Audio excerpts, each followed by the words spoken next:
तो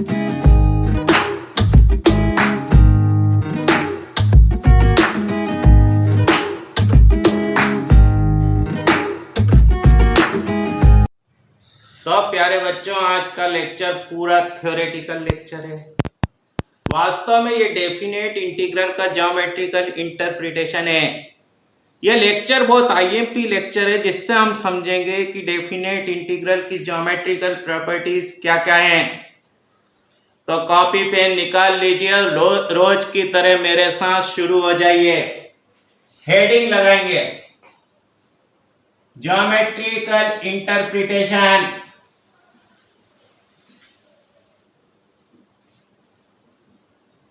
Of definite integral।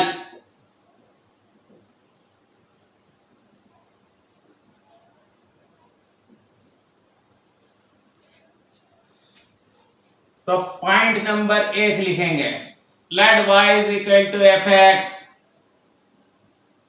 B a continuous curve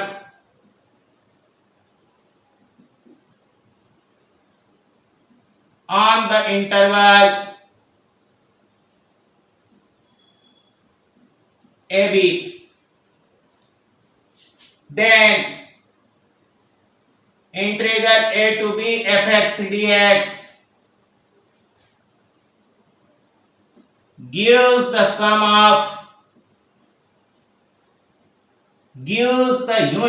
algebraic sum of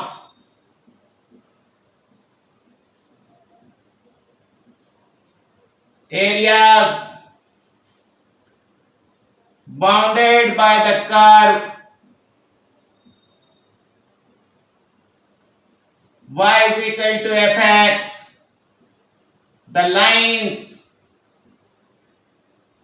x is equal to a and x is equal to b, and the axis of x।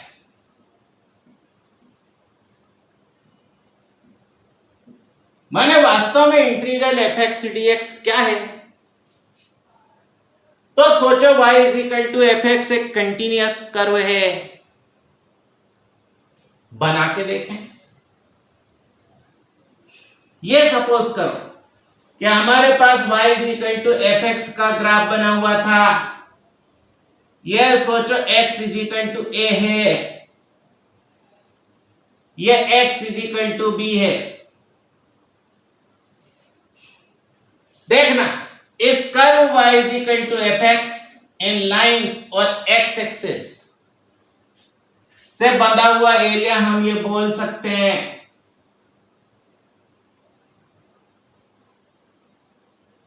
जो area x axis के ऊपर बना हुआ है हम उसे positive मानेंगे, जो x एक्सिस के नीचे बना हुआ है उसे हम निगेटिव मानेंगे। अगर हम इस एरिया को A1 से लिखें, इसको A2 से लिखें, इसको A3 से लिखें, तो साइन कन्वेंशन के हिसाब से A1 ग्रेटर देन 0 है, A2 लेस देन 0 है, A3 ग्रेटर देन 0 है। तब हमारे पास integral a to b fx dx क्या है वास्तव में? तो इन तीनों एरियाज का सम है, जबकि एरिया को साइन समेत रखा जाना है। वास्तव में ये रीमान की अप्रोच थी, एक जर्मन मैथमेटिशियन थे। देखो इस अप्रोच तक पहुंचे कैसे होंगे, थोड़ा सा हम अपना दिमाग लगाते हैं। देखना, थोड़ी देर के लिए सपोज कर लो, let F X greater than 0 for all X belongs to A B. ये लो इसका ग्राफ बना हुआ है, सपोज करो ये एक्स एक्सिस, ये वाई एक्सिस, ये हमारे पास कर्व का ग्राफ बना हुआ है y is equal to F x, ये x is equal to a है, ये x is equal to b है और ये x एक्सिस है।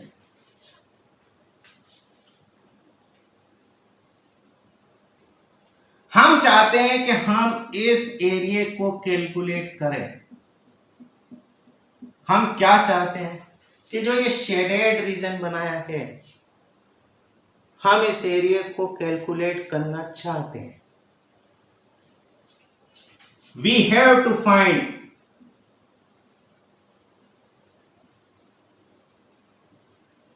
The area of the shaded reason.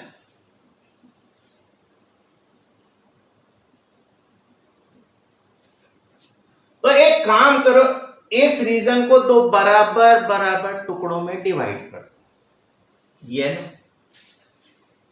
ये हमने दो बराबर टुकड़े बना दिए, एक बिल्कुल बीच में पॉइंट डाल दिया। इस पॉइंट को हम एच लिख दें तो यह है बी माइनस ए अपॉन 2, क्योंकि बिल्कुल सेंटर में है। यह देखना एफ है, ये एच बना तो ये एफ ए प्लस एच हुआ। फिर ये एच डिस्टेंस है तो ये एफ ए प्लस 2h मतलब एफ बी बना। जरा इस रेक्टेंगल को पूरा करो और इस रेक्टेंगल को पूरा करो।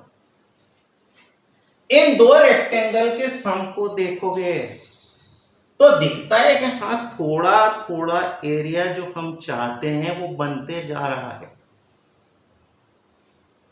पर इतना इतना छूट रहा है।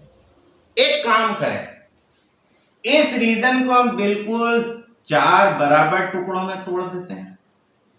अब जरा देखना, हमारे पास ये एक रेक्टेंगल पहला, यह रेक्टेंगल दूसरा, यह रेक्टेंगल तीसरा, यह रेक्टेंगल चौथा। ध्यान दो, अब एरिया पहले से सुधर चुका है और हम एग्जैक्ट एरिया की तरफ पहुंचते जा रहे हैं।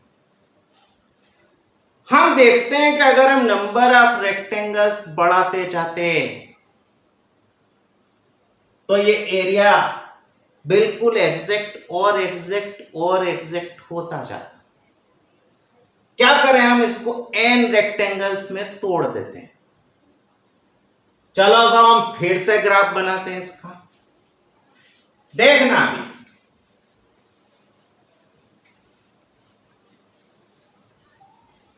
हमने इसे धीरे से n रेक्टेंगल्स में तोड़ दिया। ये लीजिए x एक्सिस, ये y एक्सिस, ये y is equal to F x. अब ये मत बोलना कि बिल्कुल पहले जैसा तो बना ही नहीं। ये x is equal to a है, ये x is equal to a plus s समझो, ये x is equal to a plus 2s समझो, ऐसा चलते गए। ये x is equal to a plus n minus 1s समझो, और ये x is equal to b समझो। ये हमारे पास एफ है, ये एफ ए प्लस एच है, ये एफ ए प्लस 2h है, ये F A plus n minus 1h है। देखना ये पहला रेक्टेंगल है, ये दूसरा रेक्टेंगल है, ये आखिरी वाला nth रेक्टेंगल है। जरा हम सम बनाते हैं। Sn इज इक्वल टू पहले रेक्टेंगल का एरिया, देखना ये और ये विड्थ h है तो h इंटू एफ है। दूसरे रेक्टेंगल का एरिया तो h into F A plus H. आखिरी वाले रेक्टेंगल का एरिया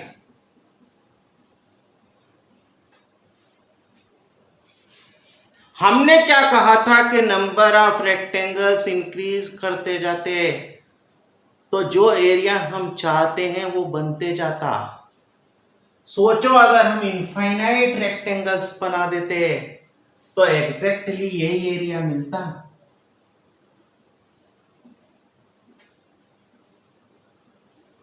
देखना तो, हम जरा इसको ऐसा लिखें, h summation r is equal to 1 to n f a plus r minus 1 into h। हमने क्या कहा कि अगर हम इनफाइनाइट रेक्टेंगल बनाते तो एग्जैक्टली वही एरिया मिलता जो हम चाहते थे। अभी हमने n रेक्टेंगल्स के एरिया का सम बनाया।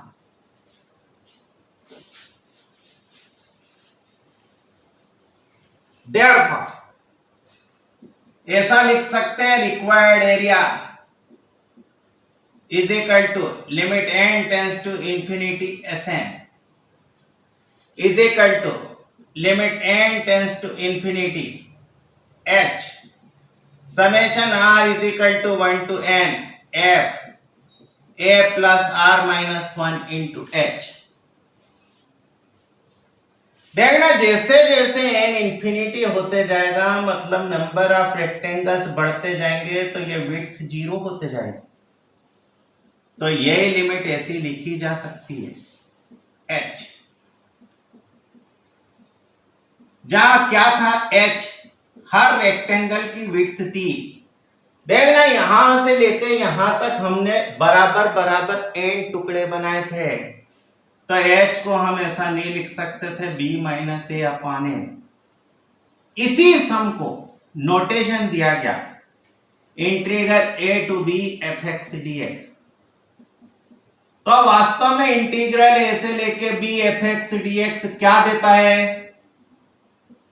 ये curve y is equal to F x, lines x is equal to a and x is equal to b and x axis से जो एरिया बाउंड होता है वो देता है। अगर सोचो ये कर्व नीचे बना हुआ होता तो एफ ए निगेटिव होता, F A plus H negative होता, F A plus N minus 1 h negative होता, जबकि h पॉजिटिव था, यह इंटीग्रल निगेटिव हो जाता। इसलिए डेफिनेट इंटीग्रल में पॉजिटिव और निगेटिव दोनों साइन होते हैं। अब इससे हम इसकी प्रॉपर्टीज कैसे सीख सकते हैं, देखो। सोचो एक फंक्शन हमारे पास सेक्शनली कंटीन्यूअस है। सेक्शनली कंटीन्यूअस फंक्शन हम उसे कहते हैं जो टुकड़े टुकड़े में कंटीन्यूअस है। जरा एक सेक्शनली कंटीन्यूअस फंक्शन का ग्राफ देखना। यह सपोज करो कि x is equal to a1 है, a है, यह x is equal to a1 है, यह x is equal to a2 है, यह x is equal to b है, यह x is equal to an minus 1। एक फंक्शन का ग्राफ यूं बना हुआ है। सपोज कर हम integral a to b f x D x निकालना चाहते हैं।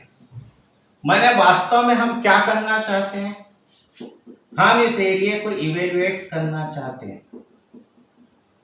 सोचो ऐसा, देखना अब इतने एरिया को इवेल्युएट करना हो तो हम क्यों ना पहले a से लेके a1 तक का एरिया निकाल लें, फिर a1 से लेके a2 तक का एरिया निकाल लें। ऐसा करते करते लास्ट तक का एरिया निकाल लें। बोलो, यही पीस वाइज फंक्शन प्रॉपर्टी थी। देखो एक हमारे पास अगर सेक्शनली कंटीन्यूअस फंक्शन है उसका डिफरेंशिएशन कभी पॉसिबल नहीं है, क्योंकि डिफरेंशिएशन करने के लिए फंक्शन पूरी तरह से कंटीन्यूअस होना चाहिए था, पर हम उसका इंटीग्रेशन आसानी से कर सकते हैं। दूसरा देखना,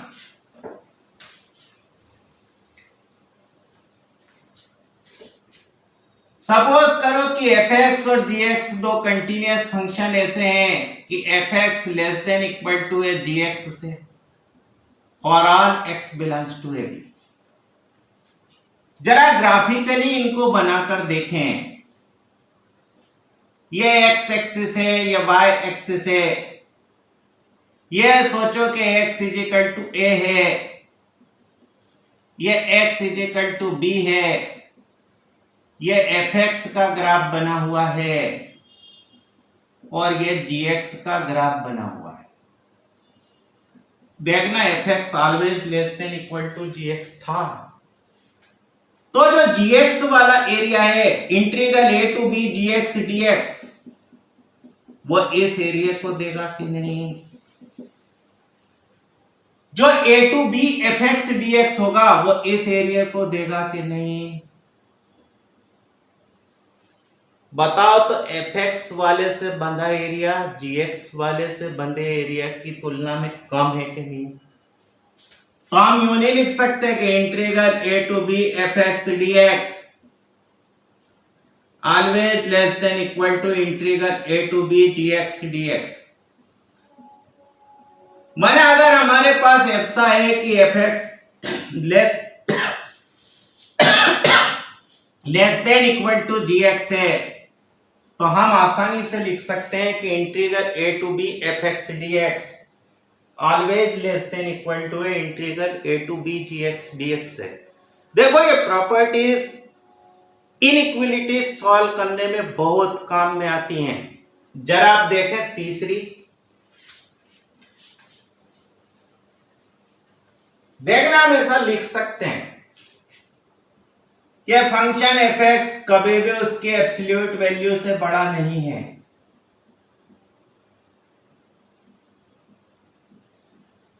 और माइनस एफ एक्स भी कभी भी उसकी एब्सोल्यूट वैल्यू से बड़ा नहीं है। अरे ना एक्स ना माइनस एक्स कभी क्या उसकी एब्सोल्यूट वैल्यू से बड़े होते हैं क्या? तो यहां से यूं लिख सकते हैं कि integral A to B F x D x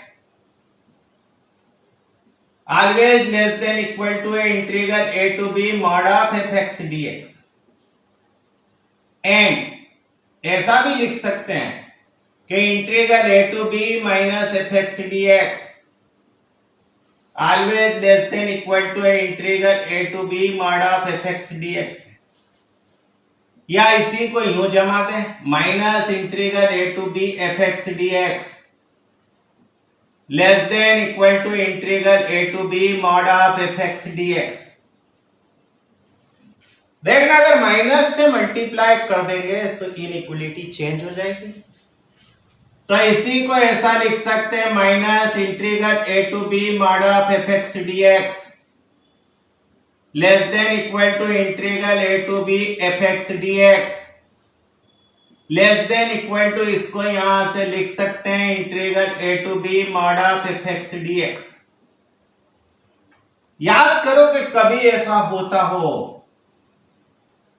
कि minus A less than equal to X less than equal to A, तो ये इंप्लाई करता है कि बीच वाले का मॉड्यूलस कभी भी ए से ज्यादा नहीं है। यहां लिखेंगे कि बीच वाले का मॉड्यूलस कभी भी ए से ज्यादा नहीं है। ए से ज्यादा नहीं है होने का मतलब integral A to B mod of F x D x लिखा जा सकता है। ये इंटीग्रेशन के लिए ट्रायंगल इनइक्वालिटी कहलाती है। ये क्या बताती है कि अगर हम इस मॉड्यूलस को अंदर लेंगे तो ये वाली क्वांटिटी कभी भी इस क्वांटिटी से बड़ी नहीं हो सकती।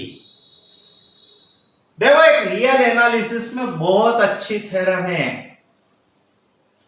वो थ्योरम यूं कहती है कि अगर एफ एक्स एक कंटीन्यूअस फंक्शन है किसी क्लोज्ड इंटरवल ए बी पर, तो उसकी मैक्सिमम और मिनिमम वैल्यू जरूर होती है।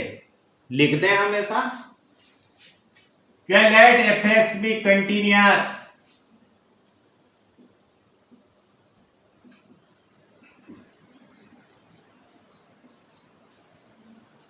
on a closed interval AB,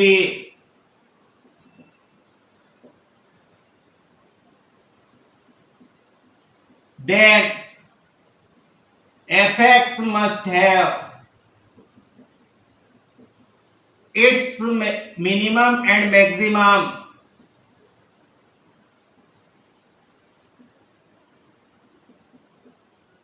in this interval.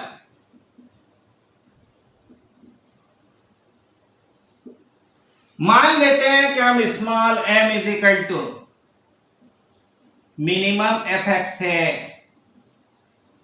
Capital M is equal to maximum F X है।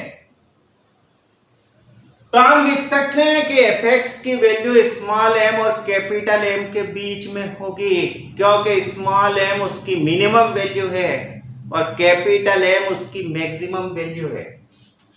तो ऐसा लिख सकते हैं then m less than equal to F x less than equal to capital M for all x belongs to A b. पर अभी हमने पढ़ा था कि अगर fx gx से बड़ा नहीं है तो fx का इंटीग्रल कभी gx के इंटीग्रल से बड़ा नहीं है। तो यहां से यूं लिख सकते हैं कि integral a to b m dx less than equal to integral a to b fx dx less than equal to integral a to b capital M dx। देखना ये तो एक कांस्टेंट है, इसे बाहर कर दो b minus A less than equal to integral F x D x less than equal to capital M b minus A. ये इनइक्वलिटी कई जगह काम में आती है कि वास्तव में इंटीग्रल की वैल्यू किन दो क्वांटिटीज के बीच में होती है, तो उसके मिनिमा के साथ b माइनस ए का मल्टीप्लाई कर दो और उसके मैक्सिमा के साथ b माइनस ए का मल्टीप्लाई कर दो। इन सबको अच्छी तरह से याद रखना है। जेई पूरा थ्योरी पर डिपेंड होता है, ना कि कुछ पर्टिकुलर क्वेश्चंस पर। वहां हमें दिमाग लगाना है कि हमें किस तरह इनइक्वलिटी लगाकर इन क्वेश्चंस को सॉल्व करना है। देखना, एक फंक्शन के ग्राफ को गौर से देखो।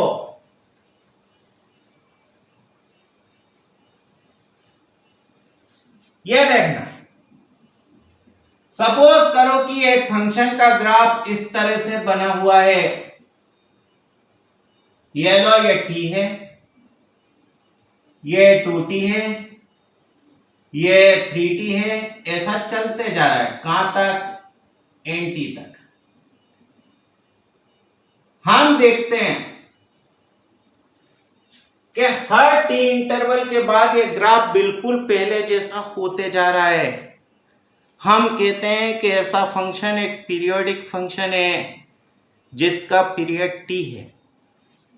अगर हम यहां से लेके यहां तक का इंटीग्रल करें, मतलब 0 से लेके nt fx dx निकालें, तो वास्तव में हम ये एरिया निकाल रहे हैं हमारी डेफिनेशन के हिसाब से। बताओ, अगर घर में n कमरे एक जैसे हों तो n कमरों का अलग अलग एरिया निकालना बेवकूफी है ना। क्यों ना एक कमरे का एरिया निकाल दें और n से मल्टीप्लाई कर दें। तो हम इसी को ऐसा लिख सकते हैं कि n 0 से लेके t fx dx।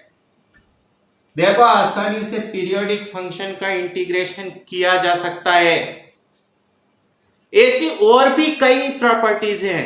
जब हायर मैथमेटिक्स पढ़ोगे तो समझोगे कि डेफिनेट इंटीग्रल हमारे कितने काम का है। फिजिक्स की कई ब्रांच में इसे यूज किया जाता है, केमिस्ट्री में यूज किया जाता है। इतने सारे एप्लीकेशन हम नहीं बता सकते क्योंकि वो हमारे काम के नहीं हैं। तो उम्मीद है कि ये वीडियो अच्छा लगा होगा। इसे अच्छी तरह याद रखें, आगे ये बहुत काम का है। Have a nice day.